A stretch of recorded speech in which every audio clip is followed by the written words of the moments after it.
This morning we're at the KOA in Burlington, Washington, just about an hour south of the Canadian border, and we have a ton of things to do before we begin our big trip up to Alaska.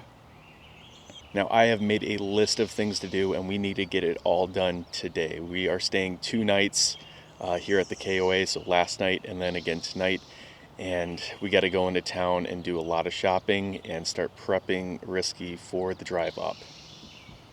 All right, our first stop is Walgreens. Ashley's inside getting her meds. We got to make sure that we're topped off.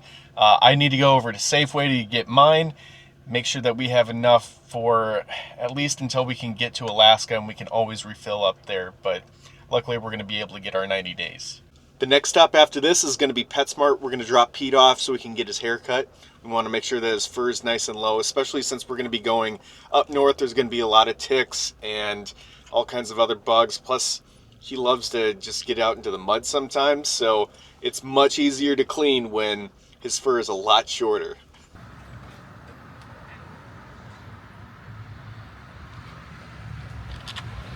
Right now we're making our way over to the Canadian border. We left Burlington this morning.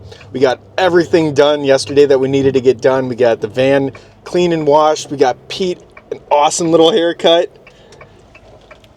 And today we just did a little bit of grocery shopping just to get a bunch of canned goods because we are going to be kind of out in the middle of the nowhere for a little while. So here we go.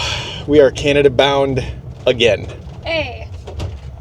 So this week we made sure to get through all of our produce and fresh meat because you cannot bring that across the border. So we had to go through all that, which was fine. And now we needed to go get a whole bunch of box food and canned food because we're going to be off the grid for a little while. And also, Derek seems to think it's going to be very expensive where we're going. So we got all that here before we left. Now when we cross the border, we'll go to one of their stores and get, fresh fruit and vegetables and produce, whatever we need for the week. So we'll be ready.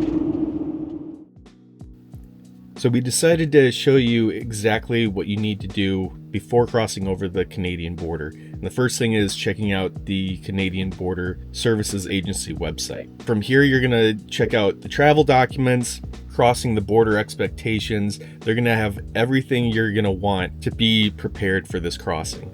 Now, you're going to want to check this a month before you cross, just to make sure that you have everything that you need, as well as maybe even the night before, just to make sure there hasn't been any updates.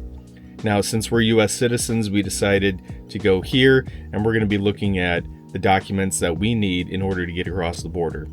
So here it says a valid passport or a green card. Now, if you need more in-depth information about this, you can go over here to the Carry Proper Identification, and it'll bring you to a page showing exactly what kind of documentation you're going to need as a US citizen crossing into Canada. So for instance, here it says US citizens crossing, proof of citizenship. You need a passport, birth certificate, certificate of citizenship or naturalization, or a certificate of Indian status. If you're planning on crossing with pets, you need to check out this website and keep updated with it, because this can update at any time. It recently was updated for US citizens as well as Canadians. So here, it makes it very easy for you. You just type in what kind of animal you have. For us, we have a dog. What's the purpose of coming? We said personal, how old they are, if they're 8+ months, and then where are they coming from? Pete's coming from the United States. So after that, you'll hit continue, and it'll show you all of the documentation that you're going to need. So they need to have their rabies vaccination certificate, and the dog needs to appear healthy and meets humane transportation requirements. So read into all of that before crossing, especially with your dog. Now, when you come across, especially with RVs, or if you have a vehicle that's full of all of your camping gear and food and whatnot, you're going to want to check this out, because this is going to give you all the information about what you can bring across the border. There are a lot of restrictions with food, plants, produce, meats, and they give a full breakdown for you on this website, and you can just scroll right through. So right now I'm looking at the restrictions and requirements and what's the maximum quantity and limits on each of these. And as you can see, as I'm scrolling down, it is a full breakdown of everything. So you're going to want to be sure that you check this out, because they have a right to search your vehicle. And if they find this, you are going to have a major holdup on your vacation. Now let's go back to the crossing.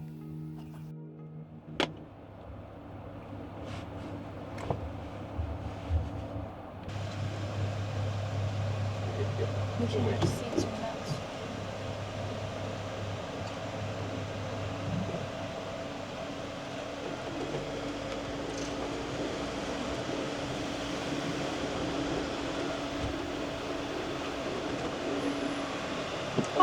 Hi. How many are in the vehicle? 2. You have your identification? Yes.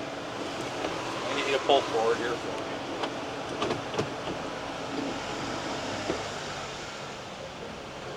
That's good right there. Where's home at? Florida. Whereabouts in Florida? Winter Garden. And where are you headed to? We're headed to Yukon, well, British Columbia, Yukon, Northwest Territory, and then Alaska.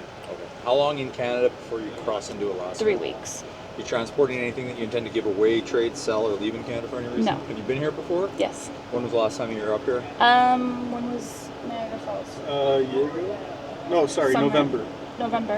November, just this past November? Yeah. Okay, where'd you go at that time? We went to Niagara Falls. Before that, we were in Newfoundland. Okay. Just the one dog on board, no other animals? Dog's vaccinated for rabies? Yep. You guys carrying a weapon or firearm of any kind? Bear spray. Okay. So no handguns or long guns, No. ammunition? No. Any other weapons like tasers or anything No. like that? Large amounts of currency, more than 10 grand Canadian, more than 7,500 US.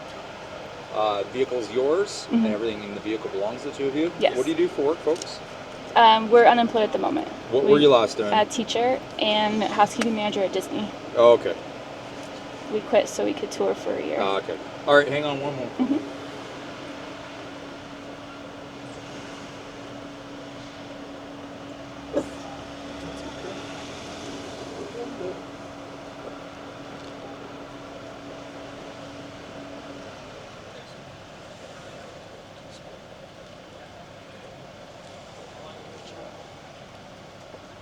Folks have fruits, veggies, or soil products? No. Have fun. Thank you so Thank much. you so much.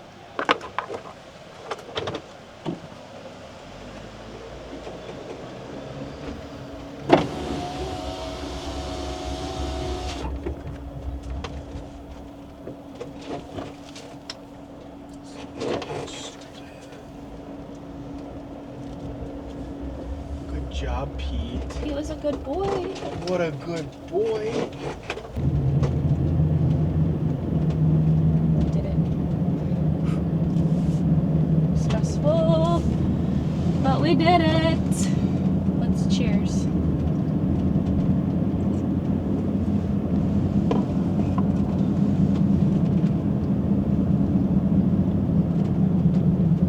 Oh, it switched to kilometers.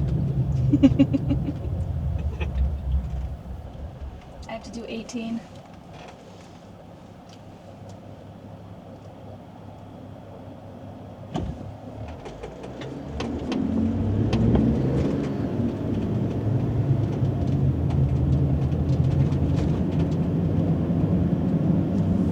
It's 50 kilometers now. Did I leave the kilometers on there? No, it's in the bottom corner, so it's Okay. 31 miles per hour. It's 50 kilometers. 31. We're back in Canada! Hey! Hey! The stress of a border crossing, especially when you hear about people that have bad situations for border crossings. So you may be wondering, why is Ashley driving? Derek's always driving. I'm the type of person that thinks, did I sit on a bag of narcotics today and then not take it out? I just, I make stuff up. He's nervous. He's a rambler when he's nervous. TMI, not inappropriate, just like, what are you talking about? That's not even the question the guy is asking. He doesn't care what you had for breakfast. Like, he just gets nervous and rambles like crazy. And I'm a little bit better with under pressure. I can get to the point and just get it done. So I'll just do it. Let me do it. You sit there quietly. I'll do all the talking. Which is weird because his dad was a cop. Okay, so now we are going to be making our way to Dawson's Creek, I guess. I don't know. We got to pull over and figure it out. Step 1, cross the border. Step 2, what do we do across the border now?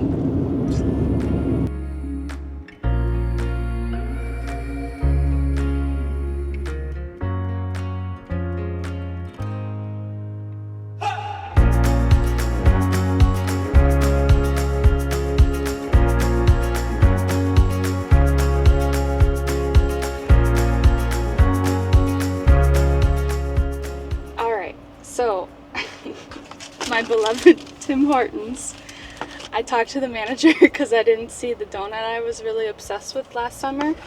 It was the donut, and it was basically like a Danish, like a cheese Danish, it was a donut.